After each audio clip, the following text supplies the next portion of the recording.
probably wondering, did this girl really make 200 masks? actually I did. I made way over 220.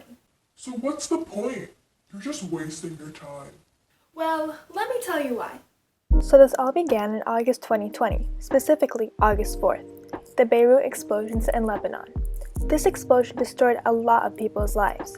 It killed over 135 people, caused 5,000 to be injured, and resulted in over 500,000 people to need immediate assistance.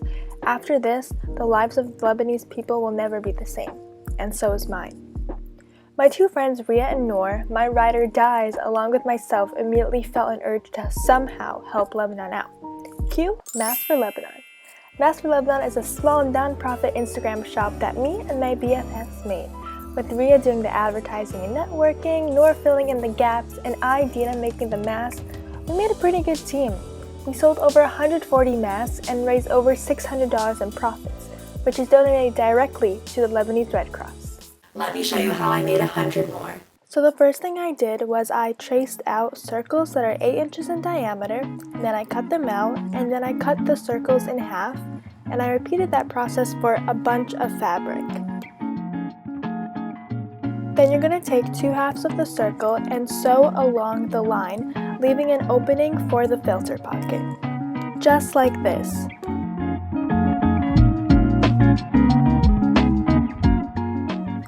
Then you're going to open the 2 halves from the bottom and line up the middle seams on top of each other. And then you're going to sew a line on each of the sides to close it up. After sewing the mask up, this is how it should look like. And now, just turn the mask inside out.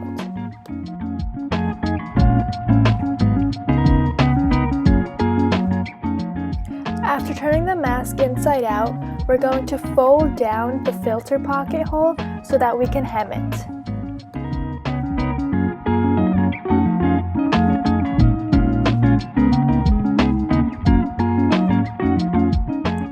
Now I'm basically repeating this whole entire process until I have a bunch of masks. This part definitely takes the longest time because there's so many steps to it, but once you have the base of the mask down, everything else is easier. Also, after I'm sewing, if there's a bunch of extra fabric hanging, I'm just using my scissors to trim that off, because the mask will become bulky in the end if you do not trim that off. Just to let you know.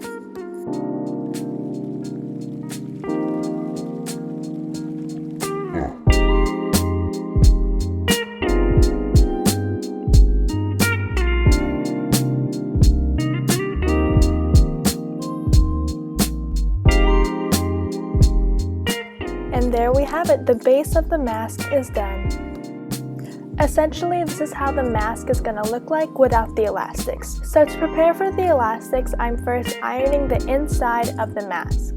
Then I'm ironing the sides of the mask down where the elastics will be put into place.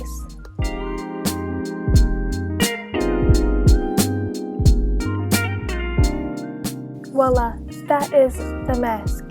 Now we repeat, my favorite part. If you watched my last video, you would know that I hate ironing, so this obviously is no surprise to you guys.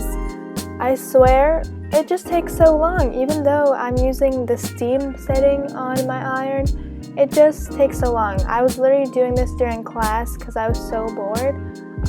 Don't tell my teachers, but I was still listening to them.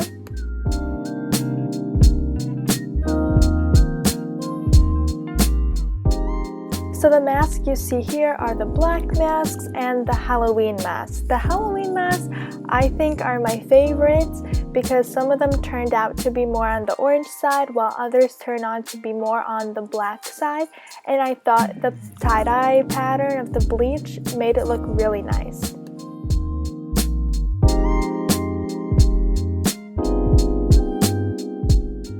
And now for the elastics. I measured my elastics to be around 9.5 to 9 3/4 of an inch. So basically for the elastics, just take the 2 ends of the elastic and tuck it underneath that flap that we ironed. Then you're going to take it to the sewing machine and sew this trapezoidal shape on the elastic.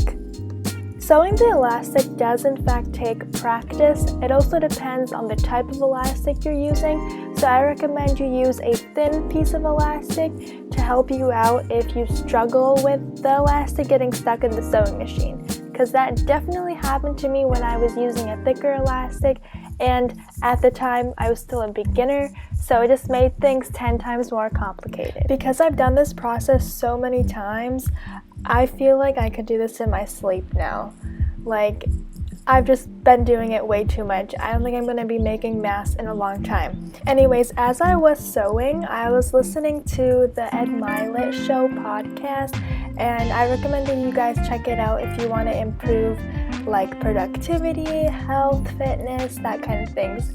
He is super motivating, and it really motivated me to get this done.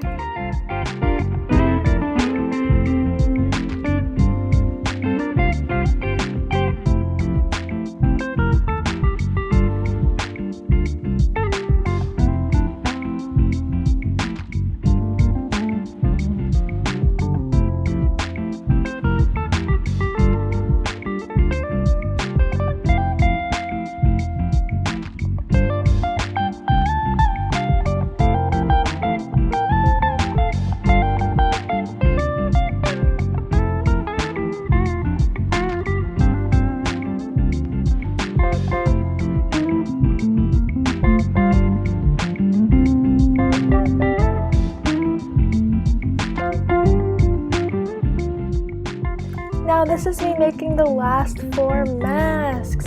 These are some tie-dye masks that I found that I had extra of, and I'm so happy. I was like so happy after doing this, you have no idea. Now the last thing to do is iron on these beautiful Lebanon designs, and I'm just following the directions that were on my iron transfer sheets. And for the white masks, I'm using a transfer sheet made for light fabrics. And then for the tie-dye ones, the black ones, and the Halloween ones, I'm using transfer sheets made for darker fabric.